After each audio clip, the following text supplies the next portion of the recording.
Question 1 कह रहा है 25 centimetre cube sample of dilute sulphuric acid. Sulphuric acid का जो हमारे पास फॉर्मूला होता है वो आप लोगों को याद होना चाहिए, वो होता है H2SO4। अच्छा, contains 0.025 moles of the acid. देखो हमारे पास एसिड जो है वो एसिड एंड बेसिस में तो हम पढ़ेंगे, लेकिन यहाँ पे समझने की कोशिश करना। हमारे पास जैसे एक एसिड होता है हाइड्रोक्लोरिक एसिड, जब इसको हम वाटर में डालते हैं तो ये डिसोसिएट हो जाता है, मतलब ये ब्रेक हो जाता है into its ions. H positive ion अलग हो जाएगा, Cl नेगेटिव आइन अलग हो जाएगा। इसी तरह जो सल्फ्यूरिक एसिड है वो होता है H2SO4। इसको जब हम वाटर में डालते हैं तो क्या होता है कि जो H पॉजिटिव आइन निकलते हैं, अब देखो यहाँ पे जो है सल्फ्यूरिक एसिड में H2 है, तो H2 का मतलब क्या है कि यहाँ पे जो H पॉजिटिव आइन निकलेंगे वो 2 moles of H positive ion निकलेंगे, और सल्फेट जो है वो पूरी सिर्फ 1 है सल्फेट, इसके साथ कुछ नहीं लिखा है SO4। ये जो 4 है ना, ये SO4 एक पूरी चीज होती है, सही है। अब इसको ये लोग कुछ गलती से क्या करते हैं, 4SO4 समझने लग जाते हैं। वो 4SO4 नहीं है, वो 1SO4 ही है। वो SO4 एक पूरी चीज है, और ये बन जाता है SO4 2 नेगेटिव। कहने का क्या मतलब है कि जब भी हम सल्फ्यूरिक एसिड को यानी H2SO4 को पानी में डालेंगे तो इसमें से 2 mole of H positive ion निकलेगा, लेकिन HCl को जब हम पानी में डालते हैं तो इसमें से सिर्फ 1 mole of H positive ion निकलता है। तो यहाँ पे ये बात आपको अभी समझनी है। ये एसिड्स में हम लोग दोबारा से पढ़ेंगे, लेकिन अभी कोशिश करो कि ये वाली चीज जो है ना, जैसे सल्फ्यूरिक एसिड को जब हमने पानी में डाला है तो इसमें से जो H आइंस निकल रहे हैं या H पॉजिटिव आइंस हमारे पास निकल रहे हैं वो 2 mole of H positive ion निकल रहे हैं। अच्छा, coming back to the question. Question कह रहा है कि a 25 centimeter cube of dilute sulfuric acid contains 0.025 moles of the acid। अब अगर मेरे पास सल्फ्यूरिक एसिड 1 मोल है, 1 मोल ऑफ H2SO4 है, जैसे कि मैंने पीछे इक्वेशन बनाई है, तो इसमें से मैंने देखा कि 2 mole of H positive ion निकल रहे हैं, मतलब डबल निकल रहे हैं। यहाँ पे जितने भी मोल्स हैं इसका डबल हो जाएगा।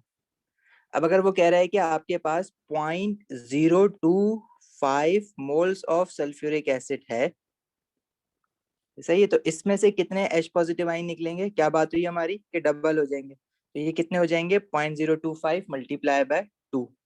टोटल मोल्स ऑफ एसिड कितने हो जाएंगे, total moles of H positive ion कितने हो जाएंगे जो इस एसिड में से निकलेंगे, 2 इंटू 0.025।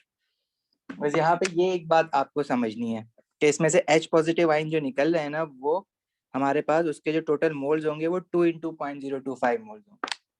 अब अगर किसी को इस चीज में प्रॉब्लम है तो वो जरा पूछ लो मुझसे, ताकि मैं रिवाइज करा दूं। अगर सबको सब समझ आ गया है तो फिर आगे बढ़ते हैं।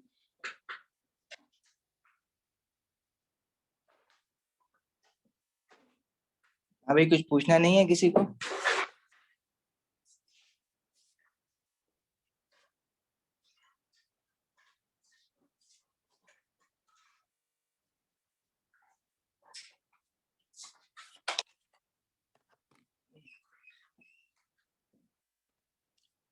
जी देखो शानदाना, अभी फिलहाल एसिड एंड बेसिस हमने पढ़ा नहीं है, लेकिन इस चीज को सिर्फ इतना ग्रास्प करने की कोशिश करो कि मेरे पास अगर एसिड ऐसा होता, अब सल्फ्यूरिक एसिड उसने सिर्फ नाम लिखा हुआ है सल्फ्यूरिक एसिड, आपको जो है उसका फॉर्मूला याद होना चाहिए। सल्फ्यूरिक एसिड का फॉर्मूला होता है H2SO4।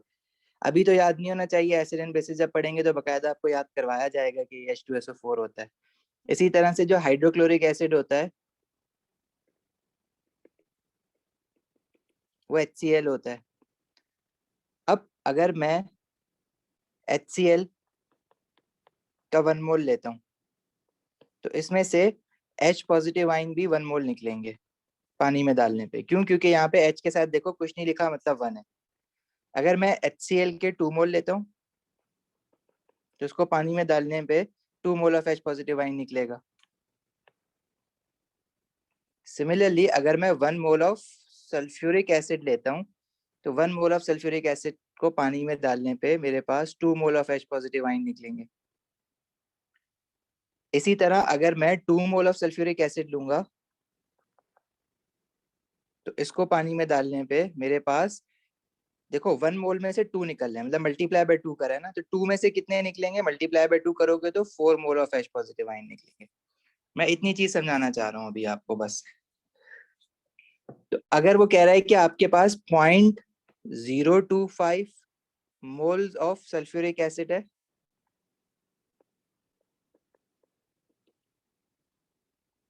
इसको पानी में डालने पे आपके पास देखो मल्टीप्लाई बाय 2 होके निकल रहा है ना ये, क्योंकि यहाँ पे H के साथ 2 लगा हुआ है, तो ये कितने हो जाएंगे 2 into 0.025 moles of sulphuric acid. समझ आई बात शानदाना? ये हो जाता है 0.05 मोल्स। तो 0.025 मोल्स ऑफ सल्फ्यूरिक एसिड को पानी में डालने पे 0.04 mole of H positive ions निकलेंगे इसमें से। हम अभी इसमें इंटरेस्टेड हैं बस। तो मेरे पास जो इसमें से H पॉजिटिव आयन निकल रहे हैं वो कितने निकल रहे हैं 0.05 mole of H positive ion. वो पूछ रहा है what is the hydrogen ion concentration, वो सिर्फ हाइड्रोजन आयन की कंसंट्रेशन मुझसे पूछ रहा था, इसलिए मैंने हाइड्रोजन आयन का अलग से निकाला कि उसके कितने मोल्स होंगे। और जब मुझे मोल्स पता चल गए तो कंसंट्रेशन का फॉर्मूला क्या होता है, concentration is equals to number of moles divided by volume in decimetre cube. Volume हमेशा डेसीमीटर क्यूब में लेते हैं कंसंट्रेशन निकालने के लिए। देखो यहाँ पे भी आंसर्स में भी सब में डेसीमीटर क्यूब है, तो जो वॉल्यूम दिया हुआ है 25 सेंटीमीटर क्यूब, उसको डेसीमीटर क्यूब में कन्वर्ट करेंगे। और कैसे करते हैं, 1 डेसीमीटर क्यूब में हमारे पास होता है 1000 सेंटीमीटर क्यूब। तो 25 सेंटीमीटर क्यूब को अगर डेसीमीटर क्यूब में कन्वर्ट करना है तो मैं उसको डिवाइडेड बाय 1000 कर दूंगा। डिवाइडेड बाय 1000 कर दो या 1 एक्सपोनेंट -3 से मल्टीप्लाई कर दो, इंडाइसिस अगर तुम लोग को सही समझ आती है। डिवाइड बाय 1000 करोगे तो 0.025 डेसीमीटर क्यूब बन जाएगा ये। और कंसंट्रेशन कैसे निकालोगे, concentration is equal to number of moles कितने निकाले आपने 0.05, और वॉल्यूम कितना निकाला 0.025, तो 0.05 डिवाइडेड बाय 0.025 आपके पास ये आंसर बन जाएगा 2, और यूनिट क्या बन जाएगा कंसंट्रेशन का 2 मोल पर डेसीमीटर क्यूब।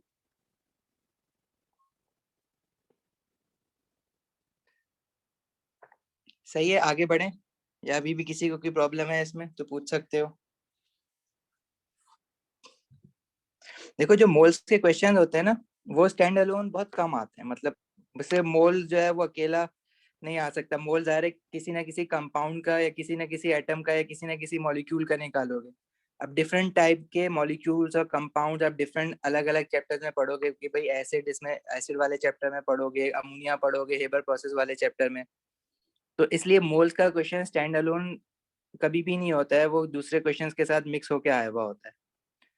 इसलिए थोड़ा सा यहाँ पे थोड़ा सा बर्दाश्त करना पड़ेगा तुम लोगों को। आगे वाली चीजें मैं सारी बताता जाऊंगा, और जैसे जैसे आगे पढ़ते जाओगे तो तुम्हें जब मोल्स वापस रिवाइज करोगे तो तुम्हें बिल्कुल अच्छा समझ आ जाएगा कि इस चैप्टर का ये पार्ट था। जैसे क्वेश्चन 2 कह रहा है the relative molecular mass of a copper 2 sulphate is 160। Copper 2 sulphate का मॉलिक्यूलर मास दिया हुआ है। मॉलिक्यूलर मास वैसे आप लोगों को निकालना भी आता है, अगर आप लोगों के पास प्रोडक्ट टेबल हो तो आपको पता है कि कॉपर का एटॉमिक मास देखोगे, सल्फर का देखोगे, ऑक्सीजन का देखोगे, और कंबाइन इनका जो मास निकालोगे वो मॉलिक्यूलर मास होगा। The relative molecular mass of water is 18। Water का relative molecular mass, water H2O होता है, उसका रिलेटिव मॉलिक्यूलर मास तुम लोगों को पता है हाइड्रोजन 1 होता है, 2 हाइड्रोजन है, और ऑक्सीजन 16 होता है, तो ये 18 ग्राम। कह रहा है what is the percentage by mass of water in copper 2 sulphate crystals. अब ये कॉपर 2 सल्फेट का जो क्रिस्टल्स बनते हैं ना उसमें जो है वाटर आके ऐड हो जाता है। इस तरह से जो वाटर आके ऐड होता है ना इसको हम कहते हैं वाटर ऑफ क्रिस्टलाइजेशन। ये भी आगे देखेंगे सॉल्ट्स वाले चैप्टर में। तो ये पूछ रहा है कि इस पूरे मॉलिक्यूल में वाटर कितने परसेंट है। तो परसेंटेज आप कैसे निकालते हो, अगर आपने सिर्फ वाटर की परसेंटेज निकालनी है इस पूरे कंपाउंड में या पूरे क्रिस्टल में, तो वाटर का मास, सिर्फ वाटर का 1 मोल यानी H2O का मास होता है 18। अब यहाँ पे 5 H2O है तो कितना हो जाएगा 5 इंटू 18। टोटल मास कितना है इसका, पूरे इस क्रिस्टल का मास जिसमें वाटर भी है और कॉपर सल्फेट भी है, कॉपर सल्फेट का मास कितना है 160, और वाटर का मास कितना है सिर्फ 5 इंटू 18। तो ये टोटल आ जाएगा 160 प्लस 5 इंटू 18, मल्टीप्लाई बाय 100 करोगे तो परसेंटेज आ जाएगी। तो ये आपने, अब इसने जो है आंसर निकाल के नहीं दिया है, सिर्फ इक्वेशन बनानी थी, तो ये डी वाला देखो हमारे पास ये वाली चीज बन रही है। सही है, आगे बढ़े।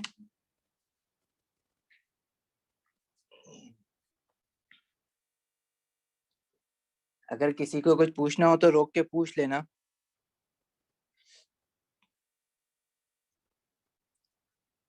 अच्छा, इसमें कह रहा है all ammonium salt on heating with sodium hydroxide produces ammonia gas. अब ये जो स्टेटमेंट है, ये स्टेटमेंट भी हम लोग आगे पढ़ेंगे, लेकिन फिलहाल यहाँ पे अगर ये स्टेटमेंट नहीं भी पता तो हमारे पास क्वेश्चन पे फर्क नहीं पड़ेगा।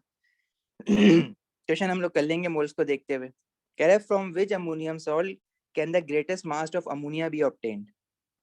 अच्छा, अमोनिया का ग्रेटेस्ट मास हमारा, बल्कि ये वाला क्वेश्चन जो है ना अभी एसिड एंड बेसिस के बाद ही करेंगे, क्योंकि इसमें ना हमें इक्वेशन बनानी पड़ेगी, और इक्वेशन जो है फिलहाल तुम लोगों को इसकी अमोनियम सॉल्ट की और सोडियम हाइड्रोक्साइड की एसिड एंड बेसिस में जब मैं पढ़ाऊंगा इक्वेशन, तो पढ़ा क्या क्या बनते हैं उसके हिसाब से हम करेंगे। फिलहाल इस क्वेश्चन को अभी हम स्किप कर रहे हैं।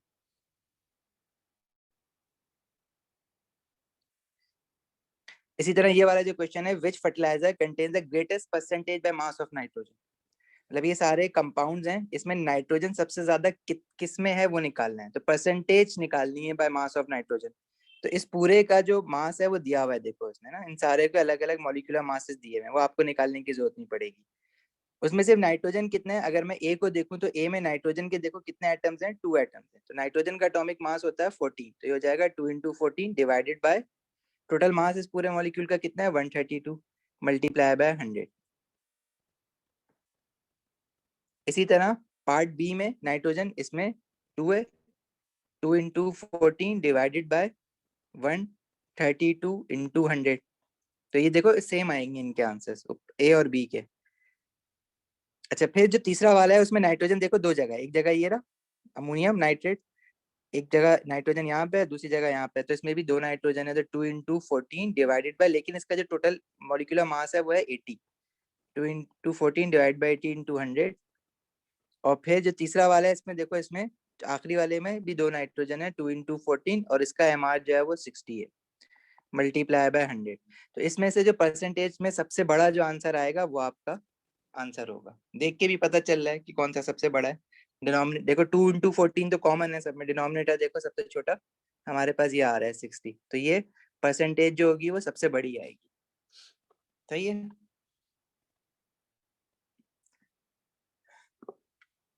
कुछ पूछना है किसी को या आगे बढ़े?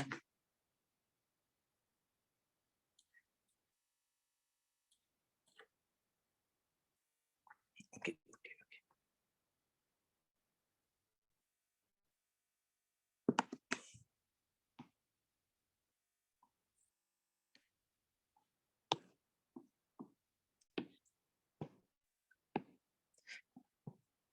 अच्छा, ये एक बड़ा अच्छा क्वेश्चन आया था एक बार,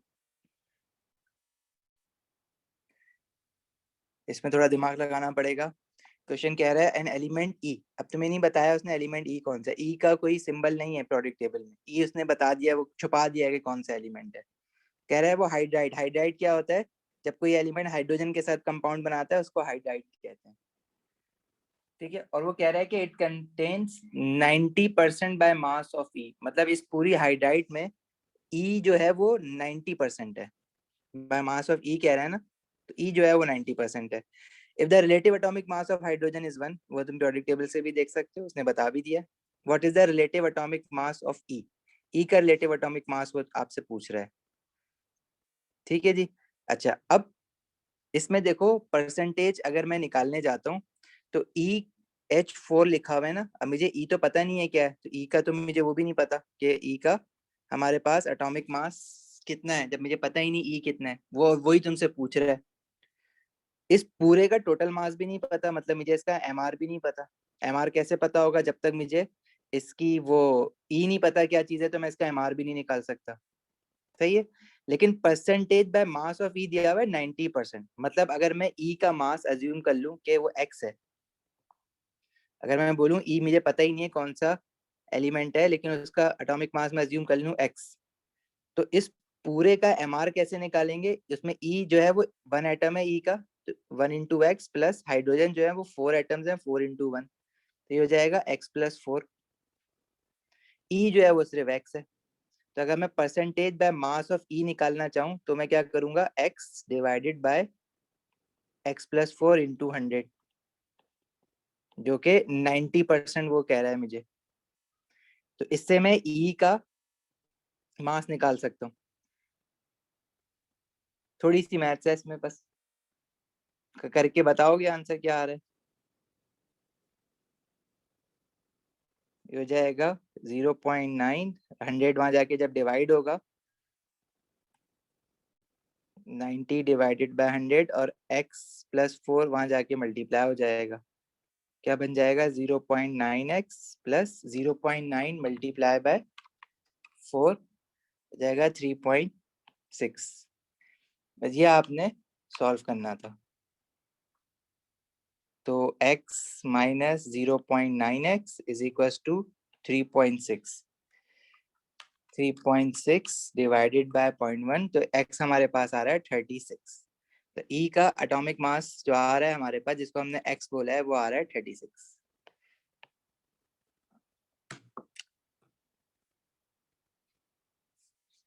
हाँ जी,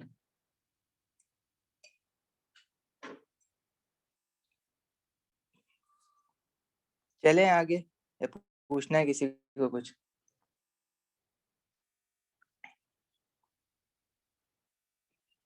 क्वेश्चन 6 जरा जल्दी से खुद से कर लो। क्वेश्चन 6 कह रहा है what is the concentration of solution of 1 gram of sodium hydroxide. Sodium hydroxide का फॉर्मूला ऑफ कोर्स तुम लोगों को पता होना चाहिए। अगर अभी किसी को याद नहीं है तो वो एसिड एंड बेसिस पढ़ के याद होगा।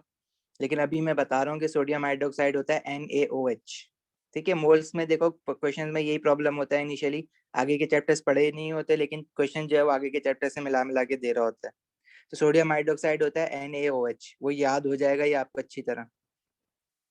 अच्छा, सोडियम हाइड्रोक्साइड को डाला है 250 सेंटीमीटर क्यूब पानी में और 1 ग्राम डाला है। अब कंसेंट्रेशन दे रहा है मोल्स पर डेसीमीटर क्यूब में, तो मुझे जो सोडियम हाइड्रोक्साइड है उसके मोल्स निकालने।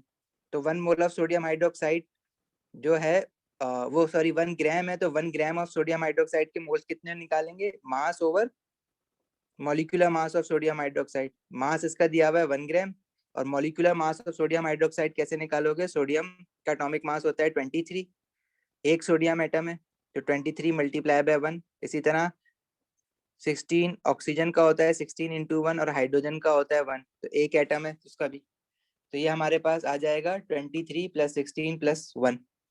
ठीक है, and that would be equals to 40। तो molecular mass of sodium hydroxide 40 है। तो 1 ग्राम में सोडियम हाइड्रोक्साइड के मोल्स कितने होंगे? वो होंगे 0.025 मोल्स। जब आपको मोल्स पता चल गए सोडियम हाइड्रोक्साइड के और कितनी वॉल्यूम में डाला है उसको, वॉल्यूम लिया है 250 सेंटीमीटर क्यूब। अगेन ये सेंटीमीटर क्यूब में डेसीमीटर क्यूब में कन्वर्ट करने के लिए 250 को डिवाइड बाय 1000 करोगे तो ये हो जाएगा 0.25 डेसीमीटर क्यूब।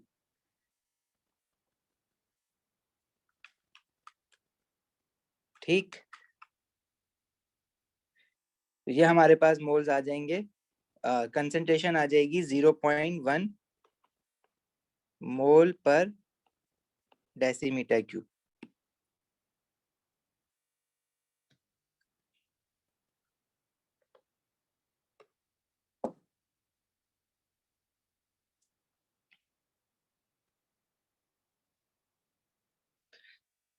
सही है या पूछना है किसी को कुछ?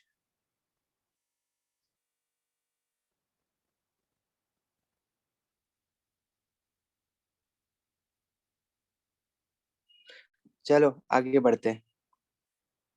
क्वेश्चन 8। क्वेश्चन 8 में कह रहा है which gas contain the same number of molecules as 9 gram of water.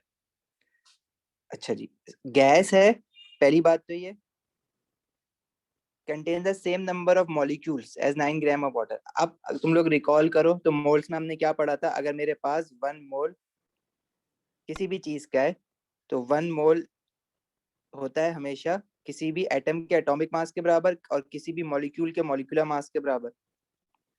और उसमें 6.02 एक्सपोनेंट 23, अगर तो मैं एटम्स की बात कर रहा हूँ तो 6.02 एक्सपोनेंट 23 एटम्स होंगे। But if I am talking about molecules तो 1 mole of any molecule will have 6.02 exponent 23 molecules. इसी तरह आइंस के लिए भी होता है। और अगर वो गैस है तो वो वॉल्यूम जो है वो 24 डेसीमीटर क्यूब ऑक्यूपाई करेगी। 1 मोल की कोई भी gas at RTP, room temperature and pressure, it will occupy a volume of 24 decimetre cube.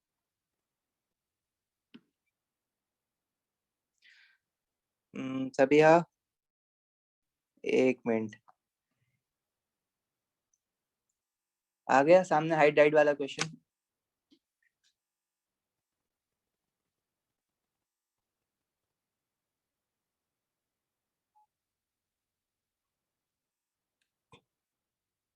हो गया सभी, या चलें वापस?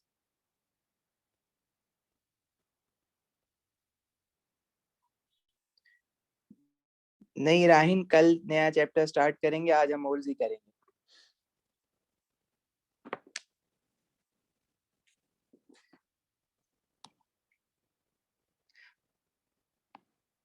अच्छा जी, which gas contain the same number of molecules as 9 gram of water? अब वो कह रहा है कि इनमें से कौन सी गैस में जो नंबर ऑफ मॉलिक्यूल्स हैं वो उतने ही हो जितने 9 ग्राम ऑफ वाटर में। तो 9 ग्राम ऑफ वाटर में कितने मॉलिक्यूल्स होंगे, पहले तो वो निकाले ना। ठीक है, तो देखो अगर मैं कहूँ कि मेरे पास 1 मोल ऑफ वाटर है, 1 मोल ऑफ H2O है, सही है, तो उसका मास उसके, क्योंकि H2O जो है वो मॉलिक्यूल है ना, तो उसका मास जो है 1 मोल ऑफ वाटर का मास उसके मॉलिक्यूलर मास के बराबर होगा। और वाटर का मॉलिक्यूलर मास हम लोग अभी भी बहुत बार निकाल चुके हैं, 2 इंटू 1 प्लस 16 18 होता है। मतलब 1 मोल ऑफ वाटर का मास जो होगा वो 18 ग्राम होगा। और 1 मोल ऑफ वाटर में हमारे पास कितने मॉलिक्यूल्स ऑफ वाटर होंगे? 1 मोल है ना, तो 6.02 एक्सपोनेंट 23 मॉलिक्यूल्स होंगे। तो मैं ये भी कह सकता हूँ कि 18 ग्राम ऑफ वाटर में 6.02 एक्सपोनेंट 23 वाटर मॉलिक्यूल्स हैं। सही है, तो यहाँ पे बात समझने वाली क्या है कि मेरे पास जो 1 मोल ऑफ वाटर है उसका मास जो होगा वो 18 ग्राम होगा। तो वो कह रहा है कि 9 ग्राम ऑफ वाटर, तो 9 ग्राम ऑफ वाटर का जो मास जिसने दिया हुआ है उसमें कितने मॉलिक्यूल्स ऑफ वाटर होंगे या मोल्स ऑफ वाटर कितने होंगे। देखो उसने बोला तो मॉलिक्यूल्स है, लेकिन मैं मोल्स निकालता हूँ। अगर मैं 9 ग्राम ले लूँ तो मैंने आधा लिया है, तो आधे मोल्स हो जाएंगे ना, 0.5 मोल। रेशियो मेथड से भी निकाल सकते हो ये चीज। ठीक है, अगर 18 ग्राम में 1 मोल ऑफ वाटर आता है तो 9 ग्राम में 0.5 मोल आएगा। मतलब वाटर के जो इस 9 ग्राम ऑफ वाटर में जो मोल्स है ना, वो कितने हैं मोल्स ऑफ वाटर? वो है 0.5 मोल्स। और कह रहा है कि इसमें से कोई गैस है उसके मॉलिक्यूल्स और वाटर के मॉलिक्यूल इक्वल इन नंबर हैं। अगर मॉलिक्यूल्स इक्वल हैं तो हमारे पास मोल्स भी इक्वल होंगे। मतलब ये जितनी भी आपको दिए हुए ना, इन सबके मोल्स निकालने हैं। जिसके मोल 0.5 आएंगे वो तुम्हारा आंसर है, क्योंकि अगर मोल सेम होंगे तो नंबर ऑफ मॉलिक्यूल्स भी सेम ही होंगे। ठीक है, तो 2 gram of hydrogen, hydrogen gas जो होती है वो H2 होती है, नाइट्रोजन गैस N2 होती है। अब ये तुम लोगों को याद रखना है कि जो गैसेस होती हैं हाइड्रोजन नाइट्रोजन, वो H नहीं होता है सिर्फ, वो H2 की फॉर्म में एग्जिस्ट करता है। नाइट्रोजन N2 की फॉर्म में एग्जिस्ट करती है, ऑक्सीजन O2 की फॉर्म में एग्जिस्ट करती है, और कार्बन डाइऑक्साइड CO2 की फॉर्म में एग्जिस्ट करती है। और ये with the passage of time याद होता जाएगा भी, जैसे जैसे हम लोग आगे बढ़ते जाएंगे ना। तो आपने आपको उन्होंने आपको मास दिया हुआ है, आपने इन सारी गैसेस के मॉलिक्यूलर मास निकालने हैं और क्या करना है, mass in gram divided by molecular mass. तो हाइड्रोजन पहले वाले ऑप्शन के लिए मास दिया हुआ है 2 ग्राम, और एमआर कितना होगा हाइड्रोजन का? 2 होता है, 2 इंटू 1 होगा ना हाइड्रोजन का एमआर, तो ये 1 मोल बनेगा। अभी 0.5 मोल तो नहीं बन रहा, मतलब ए आंसर नहीं होगा। इसी तरह नाइट्रोजन का निकालोगे तो नाइट्रोजन का मास दिया हुआ है 14, नाइट्रोजन N2 होता है। एक नाइट्रोजन का जो एटॉमिक मास होता है वो होता है 14, तो 14 इंटू 2 28 बन जाएगा ये इसका मॉलिक्यूलर मास। तो 14 अपॉन 28 0.5 मोल बन रहा है। तो ये बी हमारा आंसर हो जाएगा। बाकी चाहो तो निकाल के देख लो, 1 मोल आ रहे हैं सर।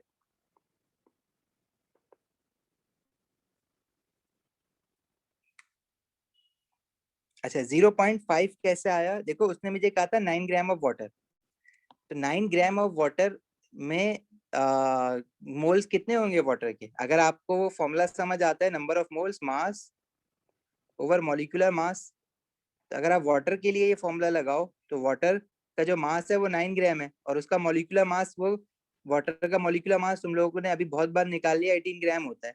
तो 9 डिवाइडेड बाई 18 कितना हो जाएगा? 0.5 मोल। तो 9 ग्राम ऑफ वाटर में 0.5 मोल होते हैं।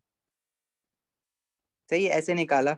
या अब मैंने कहा कि डायरेक्ट रेशियो, जैसे 1 मोल ऑफ वाटर अगर होगा तो उसका मास जो होगा वाटर के मॉलिक्यूलर मास मतलब 18 ग्राम के बराबर होगा। और अगर 9 ग्राम ऑफ वाटर होगा तो उसका, उसमें कितने मोल्स होंगे, वो ऐसे रेशियो मेथड भी करके निकालोगे तो यही बनेगा 9/18।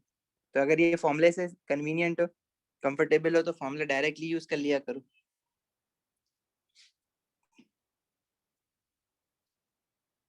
चलें आगे।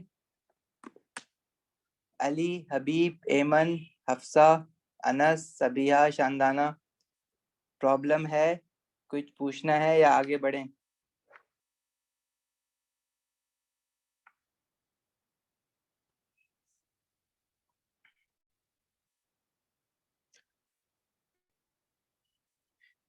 ये मैं फाइल भेजता हूँ तो उसके बाद क्वेश्चन 9 जो है वो खुद करना, जो जो छुट्टे जा रहे हैं वो खुद करना, क्योंकि वाटर ऑफ क्रिस्टलाइजेशन वाला क्वेश्चन है।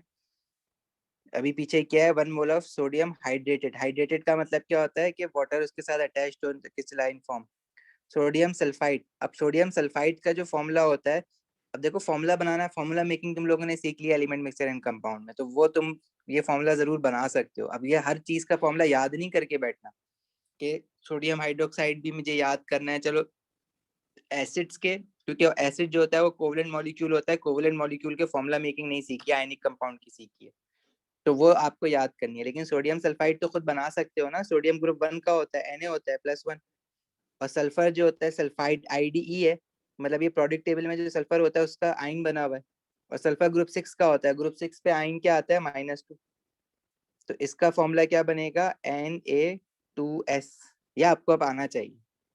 अब इसके साथ वाटर ऑफ क्रिस्टलाइजेशन अटैच्ड है, अब कितने वाटर के मोल्स अटैच्ड हैं वो मुझे नहीं पता, वो मैंने बोला वो X है। वो यही कह रहा है कि water of 1 mole of sample of hydrated sodium sulphide, मतलब अगर इसका मैं फॉर्मूला लिखूं मॉलिक्यूलर फॉर्मूला, तो उसमें वाटर के कितने मोल्स होंगे वो मुझे नहीं पता, लेकिन वो कह रहा है कि contains 162 gram of water of crystallisation. Water का मास उसने दे दिया है, ठीक है, तो एक्स निकाल लो ना उससे, मास दिया हुआ है वाटर का, तुम्हें पता है कि वाटर के मोल्स निकालने हैं, तो वाटर के मोल्स, मॉलिक्यूलर मास तुम्हें पता है वाटर का, number of moles mass over molecular मास करो। वाटर का मास दिया हुआ है 162, मॉलिक्यूलर मास ऑफ वाटर होता है 18, तो 162 डिवाइडेड बाय 18, ये हमारे पास बन जाती है वैल्यू 9, मतलब यहाँ पे जो x की जगह पे हम लिखेंगे वो 9 लिखेंगे, ठीक है।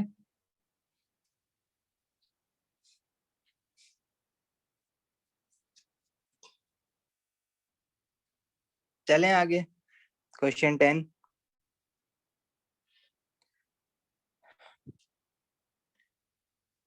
अच्छा देखो, जैसे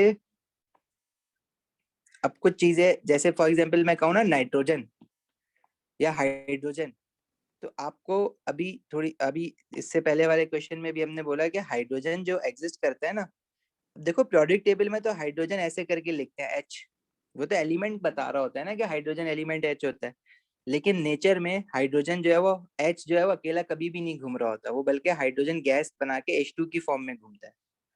इसी तरह नाइट्रोजन जो है वो N2 की फॉर्म में होता है, क्लोरीन जो होता है वो Cl2 की फॉर्म में होता है, फ्लोरीन F2 की फॉर्म में होता है, ऑक्सीजन O2 की फॉर्म में होता है।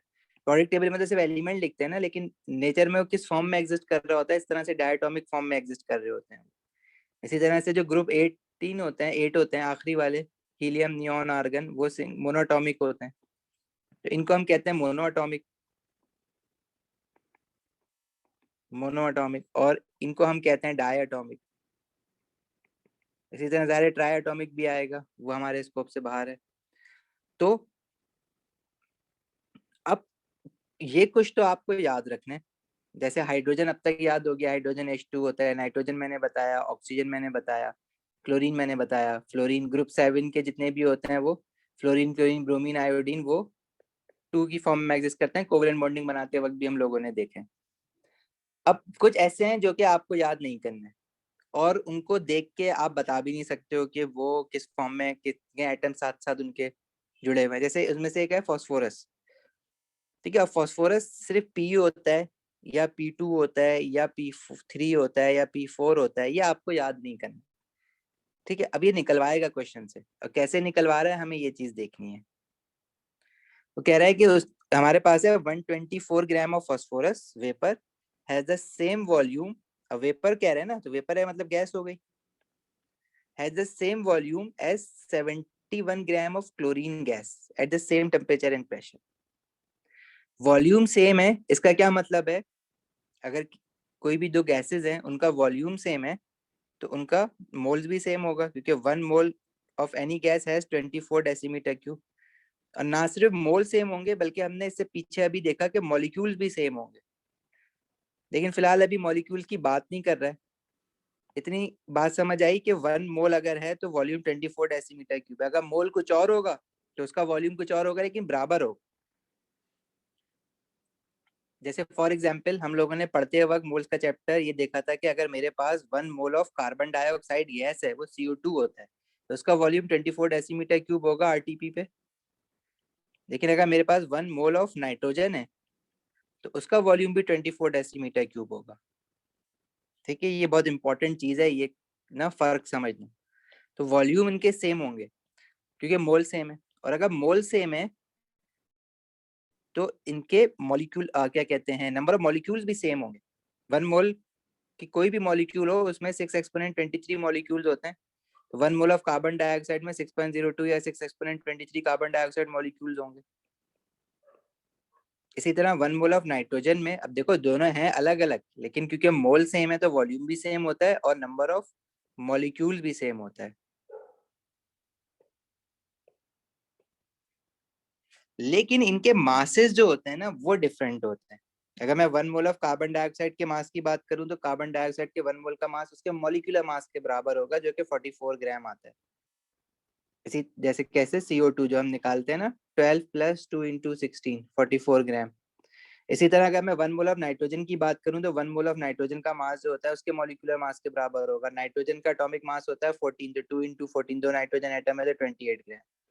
तो ये एक बहुत इंपॉर्टेंट चीज है कि अगर मेरे पास 1 मोल ऑफ कोई गैस है तो उसका वॉल्यूम भी दोनों के सेम होंगे, चाहे गैसेस बेशक डिफरेंट है। कार्बन डाइऑक्साइड और नाइट्रोजन एलिमेंट भी डिफरेंट है, साइज भी डिफरेंट है, लेकिन gas they will occupy, volume they will gonna occupy would be same if they have the same number of moles. Similarly the number of molecule would also be the same, however their masses are different क्योंकि दोनों के molecular masses different है। बहरहाल इतना इस question में इतनी complication नहीं है, ये मैं रिवाइज कराने की कोशिश करवा रहा हूँ सिर्फ। तो इसमें वही कह रहा है कि अगर हमारे पास 124 ग्राम ऑफ फॉस्फोरस वेपर है, मास दिया हुआ है उसका, ठीक है, has the same volume as 71 gram of chlorine gas. अब अगर वो वॉल्यूम सेम है तो इसका क्या मतलब है कि मोल्स भी सेम होंगे ना, दोनों के, फास्फोरस के मोल्स भी और क्लोरीन के मोल्स भी सेम सेम होंगे। अब वो क्लोरीन गैस है वो 71 ग्राम है, सही है। अच्छा, अब अगर 71 ग्राम ऑफ क्लोरीन, मुझे पता है क्लोरीन Cl2, ये मैंने कहा ना, ये आपको याद होना चाहिए। Fluorine, chlorine, bromine, iodine Cl2 की फॉर्म में एग्जिस्ट करता है। तो क्लोरीन के मोल्स कितने होंगे, क्योंकि उसने उसका देखो मास दिया हुआ है, तो अगर मैं नंबर ऑफ मोल्स निकालना चाहूँ तो 71 ग्राम ऑफ क्लोरीन में कितने मोल्स होंगे, तो क्लोरीन का एटॉमिक मास होता है 35.5, तो 2 × 35.5 बन जाता है 71 ग्राम। ठीक है, तो Cl2 है तो इसका जो हमारे पास मास होगा, मॉलिक्यूलर मास, वो 71 ग्राम होगा, और मास इसने दिया हुआ भी 71 ग्राम है, मतलब वो क्लोरीन के 1 मोल की बात कर रहा है। अगर क्लोरीन गैस का 1 मोल है, वो कह रहा है कि इसका वॉल्यूम जो होगा, 1 मोल का वॉल्यूम 24 डेसीमीटर क्यूब होता है। तो फास्फोरस के लिए अगर बात करो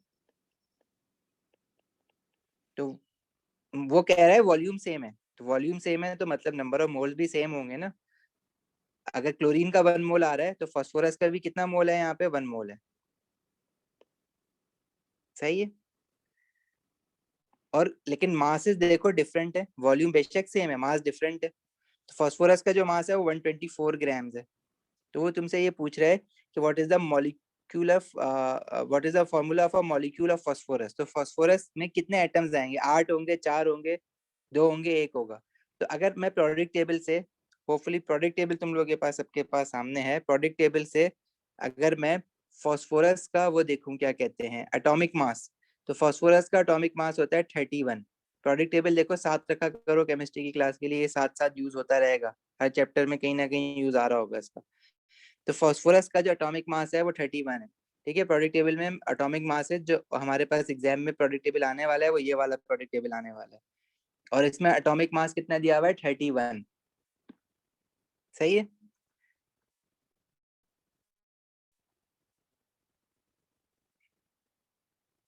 तो 31 का क्या मतलब है कि इसका जो मास दिया हुआ है वो 124 दिया हुआ है, और उसका एटॉमिक मास होता है 31। तो 124 डिवाइडेड बाय 31, तो हमारे पास ये इसके मोल्स आ जाएंगे जो कि आएगा 4। इसका क्या मतलब है कि जो फास्फोरस का एक मॉलिक्यूल बनेगा उसमें उसके 4 एटम्स होंगे। अब देखो सवाल ये पैदा होता है कि मैं 31 ग्राम से ही क्यों उसको डिवाइड कर रहा हूँ। मुझे क्या पता फास्फोरस का 31 ग्राम से डिवाइड करने का मतलब उसका जो एटॉमिक मास है, लेकिन मुझे क्या पता कि वन, ये मैंने नंबर ऑफ मोल्स का बेसिकली फॉर्मूला नहीं लगाया है। मैं ये कहना चाह रहा हूँ कि मुझे कैसे पता कि मेरे पास 1 मोल ऑफ फास्फोरस। मुझे ऐसे पता है क्योंकि उसने उसको कंपेयर करवाया हुआ है क्लोरीन गैस के साथ। कह रहा है same volume of 71 gram of chlorine gas है। मैंने 71 ग्राम ऑफ क्लोरीन गैस के वॉल्यूम निकाल लिया या उसके मोल्स निकाल लिए, मोल्स निकाले मैंने। मैंने बोला उसके 1 मोल आ रहे हैं, वॉल्यूम क्योंकि सेम है तो फास्फोरस का भी 1 मोल होगा। और 1 मोल का मैंने सिंपल क्या करा, सिर्फ 1 मोल है तो जाहिर है फास्फोरस का फिर 1 मोल का जो मास होता है वो 31 ग्राम होता है। प्रोडक्ट टेबल से मैंने देखा एटॉमिक मास के बराबर, तो 124 डिवाइड बाय 31, तो टोटल नंबर आ रहा है 4, मतलब फास्फोरस के 4 है। सही है। अच्छा, ये इसको हम लोग और किस तरह से कर सकते थे, हम ये भी देख सकते थे कि भाई फास्फोरस यहाँ पे 8 है, तो 8 मल्टीप्लाई बाय 31 करके देखो कितना बनता है। 8 मल्टीप्लाई बाय 31 बनेगा 248। अब 248 तो नहीं है ना, वो तो 124 कह रहा है। बी ऑप्शन में 4 मल्टीप्लाई बाय 31 करके देखो तो वो बनता है 124। हाँ, सी ऑप्शन में 2 मल्टीप्लाई बाय 31 करके देखेंगे तो बनेगा 262। और डी में सिर्फ एक फास्फोरस एटम है तो 31 ग्राम। तो सेम हमारे पास किस में बन रहा है, बी में बन रहा है ना, मतलब बी जस्टिफाई कर रहा है इसको। सही है।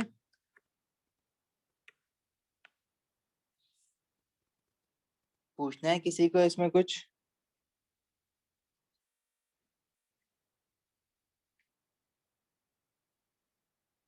चलें आगे।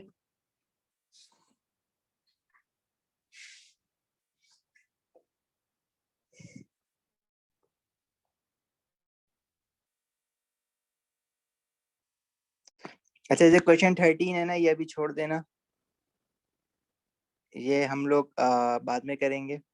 मतलब एसिड एंड बेसिस पढ़ने के बाद चाहो तो इसके बाद अपने लेक्चर्स में लिख लो। क्वेश्चन 13 जो है ना वो एसिड एंड बेसिस पढ़ने के बाद करेंगे, क्योंकि इसमें भी वो रिएक्शन की इक्वेशन देखनी है। क्वेश्चन 14 जो है वो अभी हम देख सकते हैं। क्वेश्चन 15 भी मैं बता रहा हूँ, वो भी अभी फिलहाल एसिड एंड बेसिस तक का वेट करना है। क्वेश्चन 14 देखते हैं। क्वेश्चन 14 जो है वो आ,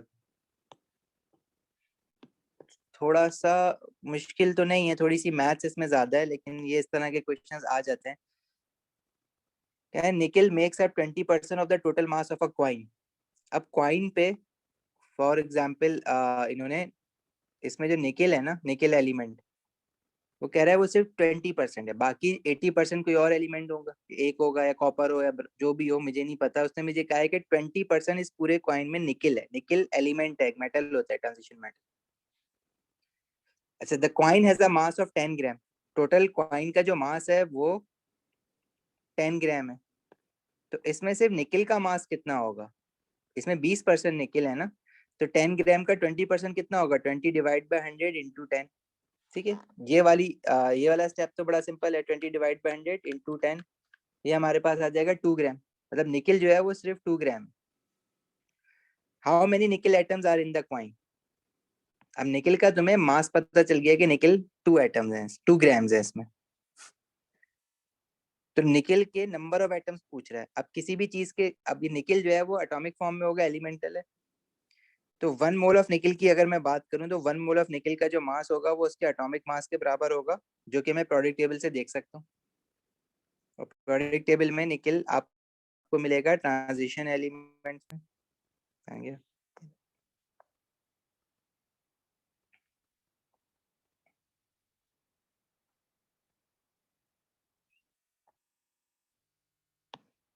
ये रहा निकल। क्या है इसका मास? 59। सही है। तो 1 मोल ऑफ निकल एटम जो होंगे उसमें निकल का जो टोटल मास बनेगा 1 मोल ऑफ निकल एटम्स का, वो होता है उसके एटॉमिक मास, जो कि 59 ग्राम्स के इक्वल है। This is 59 grams.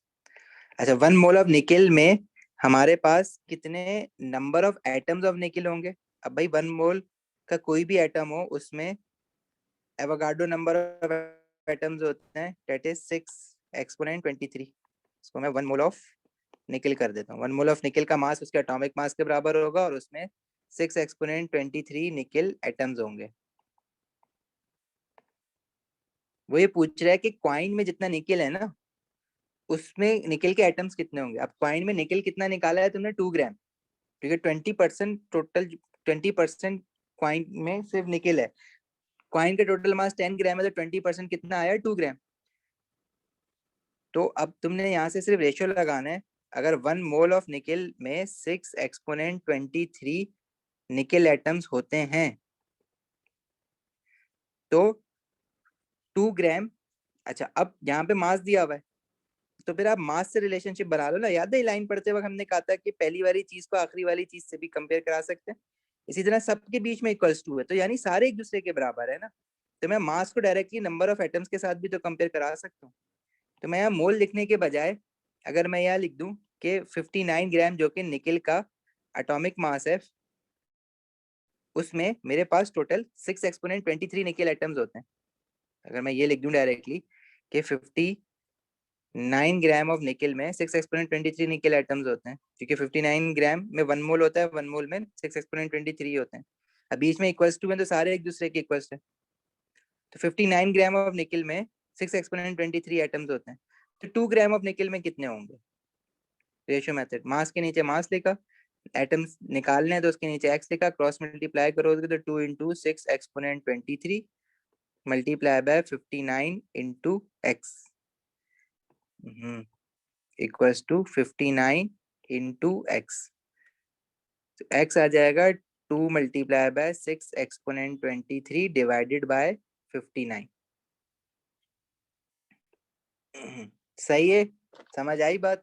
साथ कैलकुलेटर जरूर यूज करना है, क्योंकि जब हम एवोगाड्रो को डील कर रहे होते हैं 6 एक्सपोनेंट 23, तो अक्सर हम लोग ये एक्सपोनेंशियल वैल्यू लिखने में काफी गलतियां करते हैं। यहाँ पे भी हमारे बहुत सारे मार्क्स डिडक्ट हो रहे होते हैं, तो इसका भी थोड़ा ख्याल रखना। तो यहाँ आ रहा है अराउंड 2.03 एक्सपोनेंट 23 यानी 2.05 एक्सपोनेंट 22, यानी इट इज एक्चुअली 2.03 एक्सपोनेंट 22 कुछ आ रहा है मेरे पास। मतलब ये ए का आंसर है। बाकी देखो काफी डिफरेंट है, 23 एक्सपोनेंट 24। तो ये ए और बी में से अब 2.03 आ रहा है, 2.05 लिखा हुआ है, तो ए मस्ट बी द आंसर।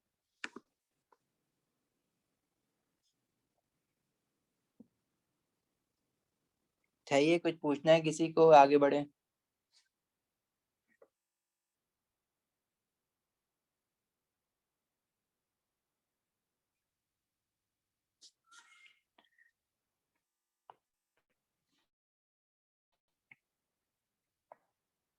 अच्छा, नेक्स्ट क्वेश्चन 15 जो है ना, वो भी तुम लोग उसके लिए ना इस पे भी लिख दो, एसिड एंड बेसिस। अच्छा बता दिया। 16 जो है ये क्या कहते हैं, ये हम कर सकते हैं क्योंकि इक्वेशन इसमें दी हुई है ना, खुद से नहीं बनानी है वैसे ये सोडियम हाइड्रोजन कार्बोनेट, कार्बोनेट्स को भी हम एसिड एंड बेसिस में डिस्कस करेंगे कि कार्बोनेट को हीट करते हैं तो डिकम्पोज होकर प्रोडक्ट बनाती है बहरहाल। लेकिन इक्वेशन क्योंकि उसने दी हुई है बैलेंस्ड केमिकल इक्वेशन, तो हम लोग फिर इसको यहाँ पे कर लेंगे क्वेश्चन को। कह रहा है sodium hydrogen carbonate decomposes on heating, decompose होकर वो राइट साइड पे जो जो बना रहा है उसने लिख दिया, बैलेंस्ड इक्वेशन दी हुई है। कह रहा है in an experiment 5 mole sample of sodium hydrogen carbonate is heated, which volume of carbon dioxide measured at RTP is evolved। तो यस, ये क्वेश्चन हम लोगों ने इस तरह के तो पूरी वर्कशीट करी है इस तरह के क्वेश्चंस पे, तो ये तो कोई प्रॉब्लम नहीं है हमारे पास।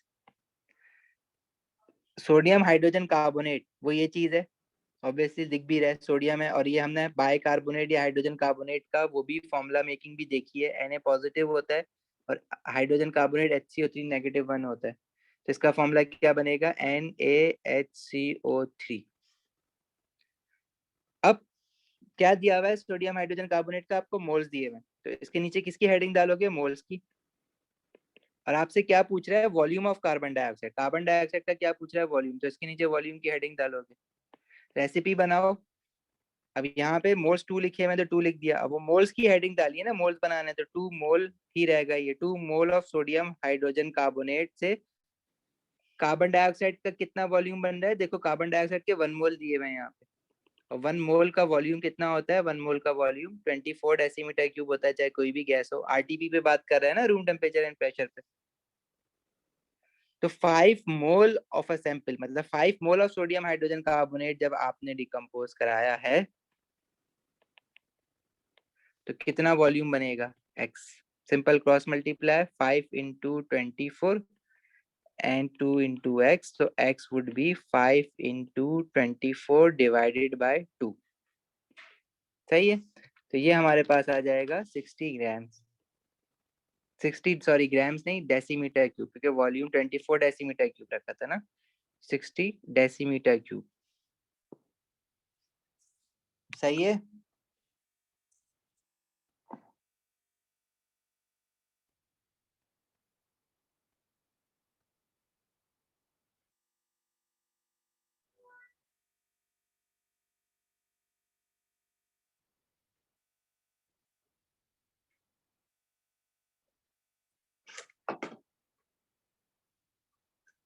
Okay, moving on.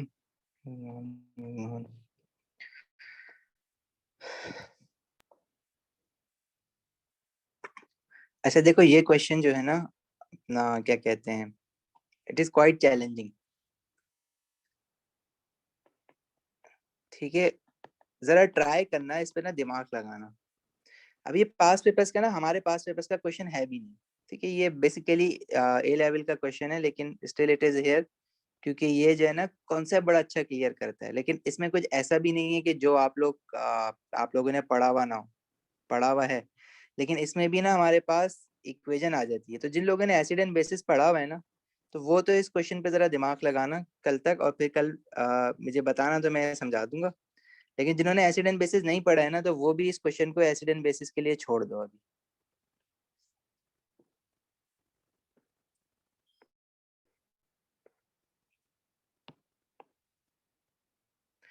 क्वेश्चन 18 ये भी कर सकते हो, आसान सिंपल सा क्वेश्चन है।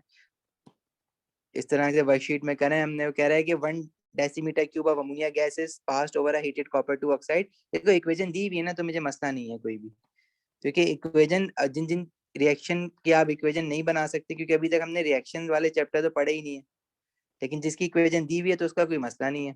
कह रहा है कि वो ये इक्वेशन दी हुई है, balance chemical equation, what is the volume of nitrogen form. Nitrogen ये रहा, नाइट्रोजन का क्या मांग रहा है आपसे, वॉल्यूम मांग रहा है। लिमिटिंग एक्सेस वाला चक्कर नहीं है, क्योंकि उसने डायरेक्टली तुम्हें 1 decimetre cube of ammonia gas, वो बात ही सिर्फ अमोनिया गैस की करे, रिएक्टेंट हालांकि कॉपर ऑक्साइड भी और अमोनिया भी है। ठीक है, तो आपके पास अमोनिया गैस जो है वो, उसका उसने सिर्फ वॉल्यूम दिया हुआ है, मतलब वो आपको लिमिटिंग और एक्सेस के चक्कर में डाल ही नहीं रहा, वो आपको कह रहा है कि भाई मुझे बताना ही तुम अमोनिया से बताओ। तो लिमिटिंग एक्सेस की पहचान क्या है, या तो वो दोनों के दोनों रिएक्टेंट का आपको बता देगा कि दोनों के दोनों रिएक्टेंट की कोई ना कोई वैल्यू दे देगा, तो फिर आप मजबूर हो कि मैं पहले ये पता लगाऊंगा कौन सा पहले खत्म होगा। लेकिन यहाँ पे आपको दोनों की दोनों रिएक्टेंट के बारे में बताया ही नहीं है, बात ही अमोनिया की कर रहा है, तो मतलब अमोनिया से वो चेक करवा रहा है, निकलवाना चाह रहा है कि नाइट्रोजन कितना बनेगा। सभी आपको बुक पे नहीं है क्वेश्चन, मैंने बताया ना। ये मैं आपको वर्कशीट भेज देता हूँ, ये टेस्ट है, तुम लोगों का टेस्ट दिया था ना मोल्स का, ये वही चीज है, पूरा वही टेस्ट पेपर डिस्कस हो रहा है। बहरहाल वो कह रहा है कि अमोनिया का क्या दिया हुआ है, 1 डेसीमीटर क्यूब वॉल्यूम होती है ना, डेसीमीटर क्यूब अमोनिया का वॉल्यूम दिया हुआ है, तो उसके नीचे वॉल्यूम की हेडिंग डाल दो। नाइट्रोजन का क्या पूछ रहा है, वॉल्यूम पूछ रहा है, तो उसके नीचे वॉल्यूम की हेडिंग डाल दो। सही है, फिर मोल्स नीचे उतार दो, जो मोल्स लिखे हुए, अमोनिया के साथ 2 लिखा हुआ है, अमोनिया इज NH3, और नाइट्रोजन के साथ 1 लिखा हुआ है। अमोनिया का वॉल्यूम बनाना है तो 2 इंटू 24 डेसीमीटर क्यूब कर दूंगा। 1 मोल का क्या होता है 24, तो 2 मोल है तो 2 इंटू 24। और नाइट्रोजन का भी वॉल्यूम बनाना है, तो नाइट्रोजन का 1 मोल है तो 1 इंटू 24 डेसीमीटर क्यूब। तो 2 इंटू 24 डेसीमीटर क्यूब अब अमोनिया जो है वो 24 डेसीमीटर क्यूब अब नाइट्रोजन प्रोड्यूस करती है। 1 डेसीमीटर क्यूब कितनी प्रोड्यूस करेगी, स्ट्रेट फॉरवर्ड क्वेश्चन है। 1 डेसीमीटर क्यूब अमोनिया कितनी प्रोड्यूस करेगी, वो करेगी, नाइट्रोजन कितनी प्रोड्यूस करेगी 1 decimetre cube of ammonia, x उसको क्रॉस मल्टीप्लाई करो तो 1 इंटू 24 x इंटू 2 इंटू 24, तो x would be 24 divided by 2 into 24, that would be 0.5 decimetre cube. आई बात समझ?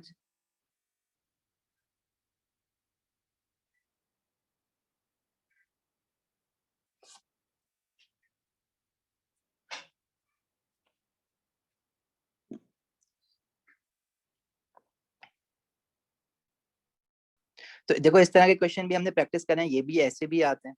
बाकी बाकी शुरू में जो हमें हमने क्वेश्चन करे वो वाले चैप्टर्स हमें हमने भी पढ़े नहीं है, इसलिए वो परेशान मत होना उन क्वेश्चंस को देख के, क्योंकि आगे जब एसिड एंड बेसिस पढ़ोगे तो वो भी तुम्हारे लिए इसी तरह के हो जाएंगे। ये स्टैंड अलोन क्वेश्चन है, स्टैंड अलोन तो ये भी नहीं है, इसमें भी एक पूरा एक इक्वेशन है।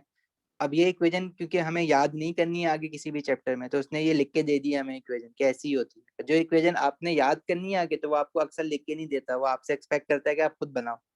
अब जैसे फॉर एग्जाम्पल ये वाला क्वेश्चन है, इस क्वेश्चन में वो इक्वेशन लिख के आपको दे रहा है। क्यों लिख के दे रहा है? क्योंकि ये रिएक्शन आगे पढ़ोगे ही नहीं कहीं तुम, तो वो तुम्हें खुद बताएगा कि ये रिएक्शन ऐसे हो रहा है और ये इक्वेशन होती है उसकी।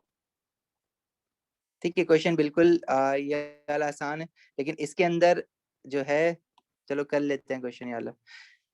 N2O4 is a poisonous gas. It can be disposed of safely by reaction with sodium hydroxide. अब N2O4 को सोडियम हाइड्रोक्साइड के साथ रिएक्ट करवाया और रिएक्ट कराने के बाद इसके जो प्रोडक्ट हैं वो भी बता दिए। अच्छा जी, आगे पूछ रहा है what is the minimum volume of sodium hydroxide of 0.5 mole per decimetre cube of sodium hydroxide. Sodium hydroxide की देखो कंसंट्रेशन दी हुई है 0.5 mole per decimetre cube is concentration, concentration दी हुई है। Needed to dispose of 0.02 mole of N2O4। N2O4 का मोल दिया हुआ है, मतलब वो कह रहा है 0.02 मोल ऑफ N2O4 अगर आपने रिएक्ट करवाने हैं तो आपको सोडियम हाइड्रोक्साइड के मोल्स वॉल्यूम कितनी चाहिए होगी। अब तुम यहाँ से देख के वॉल्यूम देख के ना लोग जल्दीबाजी में यहाँ सोडियम हाइड्रोक्साइड के, अब जो मैंने बताया है ना कि सोडियम हाइड्रोक्साइड की वॉल्यूम की बात कर रहा है तो उसके नीचे वॉल्यूम लिख देना, और N2O4 के मोल्स की बात कर रहा है तो उसके नीचे मोल्स लिख देना। तो यहाँ तक तो सही है, लेकिन जब मैंने वॉल्यूम की हमने बात करी है ना जब मोल्स में कहीं भी, तो वो हमने गैसेस के लिए बात करी है। अब सोडियम हाइड्रोक्साइड गैस नहीं है। अब जिन लोगों ने एसिड एंड बेसिस नहीं पढ़ा तो उनको मैं बता देता हूँ, और जिन लोगों ने पढ़ लिया जो जानते हो कि सोडियम हाइड्रोक्साइड क्या है, कि वो एक्वस फॉर्म में होता है, पानी में डिजोल्व। जैसे किसी चीज को पानी में डिजोल्व कर दो तो वो एक्वस बना लेती है, और उसका स्टेट सिंबल हम लिखते हैं AQ। स्टेट सिंबल क्या बताता है कि किस स्टेट में। अब एक इक्वेशन देखो तो N2O4 के साथ उसने G लिखा हुआ है, मतलब वो गैस है, और सोडियम हाइड्रोक्साइड के साथ एक्वस लिखा हुआ है, मतलब वो गैस नहीं है। तो सोडियम हाइड्रोक्साइड के नीचे अगर मैंने यहाँ पे वॉल्यूम लिख दिया ना तो ये मेरे से गलती हो गई। इसका क्या मतलब है, सोडियम हाइड्रोक्साइड के मेरे पास वॉल्यूम नहीं लिखना है क्योंकि वो गैस नहीं है। तो मैं क्या लिखूं? अब मैं दो चीजें ही निकाल सकता हूँ इसकी, वॉल्यूम। अगर गैस नहीं है तो वॉल्यूम तो मैं नहीं लिख सकता, तो दो चीजें और क्या बची, मोल्स या मास। मोल्स या मास, उसके अलावा तो और कुछ पढ़ा नहीं है हमने। मास का रिलेशनशिप पढ़ा है, मोल्स का पढ़ा है या वॉल्यूम का पढ़ा है? देखो यही था ना, 1 मोल किसी भी मॉलिक्यूल के मॉलिक्यूलर मास, मास आ गया, और number of molecules, number of molecules का भी यहाँ कुछ नहीं है। या फिर वॉल्यूम, वॉल्यूम जो हमने पढ़ा है 24 डेसीमीटर क्यूब, वो तो सिर्फ गैसेस के लिए पढ़ा है। Sodium hydroxide is not a gas. तो मैं सोडियम हाइड्रोक्साइड का बेसिकली क्या निकालूंगा यहाँ पे, मोल्स। क्यों मोल्स क्यों निकालेंगे, मास क्यों नहीं निकलेंगे यहाँ पे? क्योंकि सोडियम हाइड्रोक्साइड की देखो कंसेंट्रेशन दी हुई है 0.5 mole per decimetre cube. Sodium hydroxide के अगर मैं मोल्स निकाल लेता हूँ कितने हैं, तो वो मुझसे वॉल्यूम पूछ रहे हैं ना। तो कंसेंट्रेशन का फॉर्मूला क्या होता है, C is equal to N/V। अगर मुझे कंसेंट्रेशन पता है और अगर मैं मोल्स निकाल दूं स्टोइचियोमेट्री से, तो वॉल्यूम फिर मैं इस फॉर्मूले से निकाल लूंगा। क्योंकि इस फॉर्मूले में कहीं मास नहीं है, इसलिए मैं मास नहीं निकाल रहा सोडियम हाइड्रोक्साइड का, मैं मोल्स निकाल। समझ आई ये बात?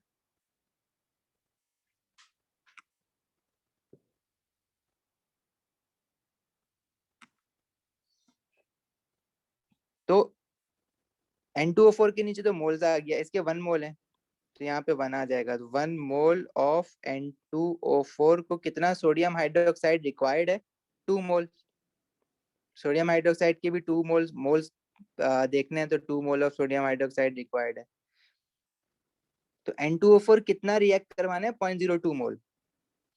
क्वेश्चन में 0.02 मोल ऑफ N2O4 को रिएक्ट कराना है, तो 0.02 मोल ऑफ N2O4 को रिएक्ट कराने के लिए सोडियम हाइड्रोक्साइड के कितने मोल्स चाहिए? ये आ जाएगा 2 इंटू 0.02 1 इंटू एक्स, तो x is 0.04 mole. Sodium hydroxide के 0.04 मोल चाहिए, लेकिन वो मोल्स तो पूछ नहीं रहा, वो तो वॉल्यूम पूछ रहा है सोडियम हाइड्रोक्साइड की। तो सोडियम हाइड्रोक्साइड अब गैस तो है नहीं, तो वॉल्यूम निकालने का दूसरा तरीका क्या है? अगर कोई चीज गैस नहीं है और उसका वॉल्यूम पूछ रहा है, तो याद रखना कंसंट्रेशन वाला फॉर्मूला लगेगा, concentration is equal to number of moles over volume, क्योंकि वॉल्यूम गैसेस के अलावा 24 डेसीमीटर क्यूब गैस में होता है, लेकिन उसके अलावा अगर कहीं वॉल्यूम आता है तो वो कंसंट्रेशन के फॉर्मूले में ही आता है, और तो कहीं वॉल्यूम मैंने पढ़ाया ही नहीं है। तो concentration 0.5 mole per decimetre cube दी हुई है, नंबर ऑफ मोल्स आपने निकाला 0.04 मोल, तो यहाँ से आप वॉल्यूम निकाल लोगे, वो आ जाएगा 0.04 डिवाइडेड बाय 0.5। ये हमारे पास जो वॉल्यूम आ रहा है 0.04 डिवाइड बाय 0.5, ये आ रहा है 0.08 डेसीमीटर क्यूब। सही है। अब ये डेसीमीटर क्यूब में इसलिए आ रहा है क्योंकि मैंने कंसंट्रेशन मोल पर डेसीमीटर क्यूब में रखी है, हमेशा मोल पर डेसीमीटर क्यूब में ही होती है। ऑप्शन में आंसर जो है वो सेंटीमीटर क्यूब में दे रहा है, तो डेसीमीटर क्यूब को सेंटीमीटर क्यूब में कन्वर्ट कर दो मल्टीप्लाई बाय 1000 करके, तो ये हो जाएगा 80 सेंटीमीटर क्यूब। सही। और ये कन्वर्जन याद रखना है कि 1 डेसीमीटर क्यूब जो है वो 1000 सेंटीमीटर क्यूब के बराबर होता है। ये कहीं लिखी भी नहीं आएगी, ये आपको याद करके रखनी है।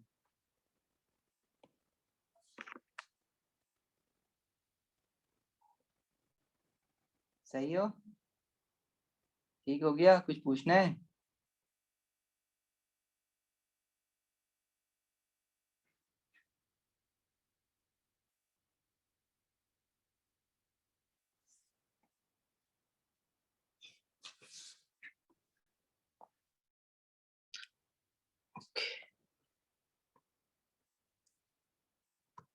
अच्छा, इस टेस्ट में जितने भी मुश्किल क्वेश्चंस थे ना वो सारे डाल दिए गए थे, ताकि मुश्किल कर लोगे तो फिर टेस्ट का मकसद ही यही होता है कि तैयारी अच्छी हो।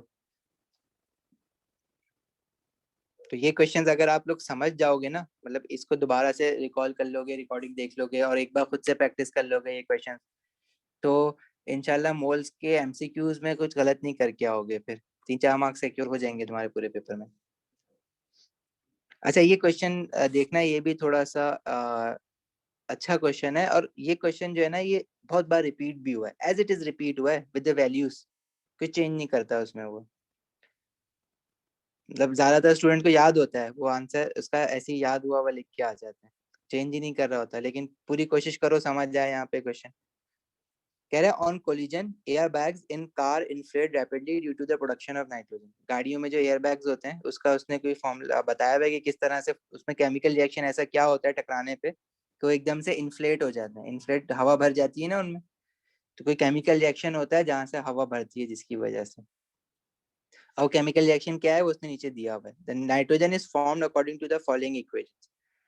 अच्छा, अब दो इक्वेशन दी हुई है उसने, तो वो कह रहा है 2Na N3 सोडियम नाइट्राइड, जिसको सोडियम एजाइड भी कहते हैं प्यार से, केमिकल नेम क्या बनेगा? सोडियम है और नाइट्रोजन है तो सोडियम नाइट्राइड, लेकिन उसने इसने नाम बताया हुआ है इसको सोडियम एजाइड कहते हैं।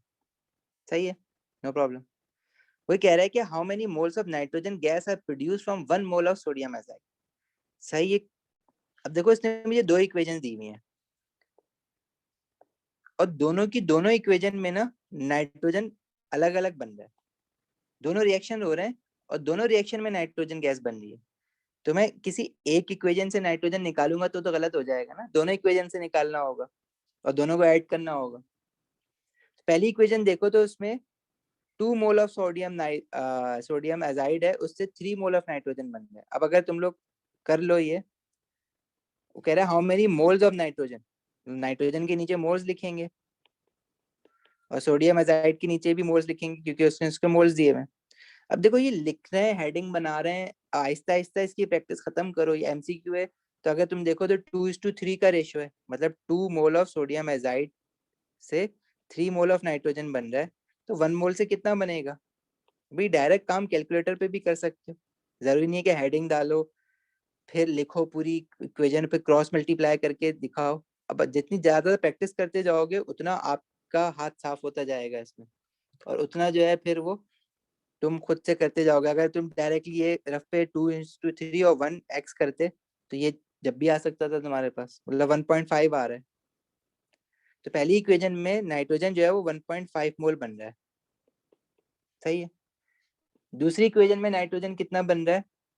अब दूसरी इक्वेशन में सोडियम एजाइड तो दिया हुआ ही नहीं है, तो मैं सोडियम से निकालूं या नाइट्रोजन से निकालूं? उसने क्वेश्चन में जो है 1 मोल ऑफ सोडियम एजाइड दिया हुआ है।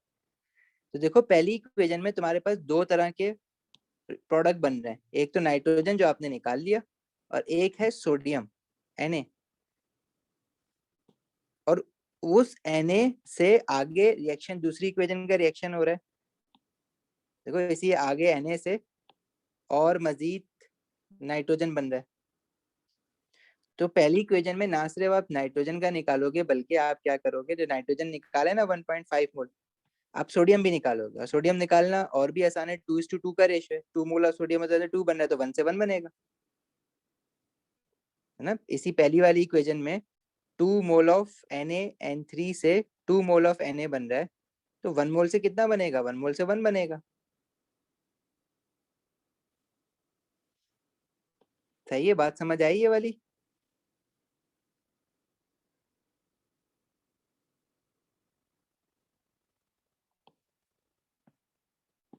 तो दूसरी इक्वेशन में 10 Na है, 10 सोडियम से कितना नाइट्रोजन बन रहा है? देखो 1 मोल बन रहा है। इस इक्वेशन को देखूं, पहली वाली इक्वेशन को, दूसरी वाली इक्वेशन को, तो 10 मोल ऑफ सोडियम सोडियम से 1 मोल ऑफ नाइट्रोजन बन रहा है। पहली वाली इक्वेशन में सोडियम कितना बना है? 1 मोल।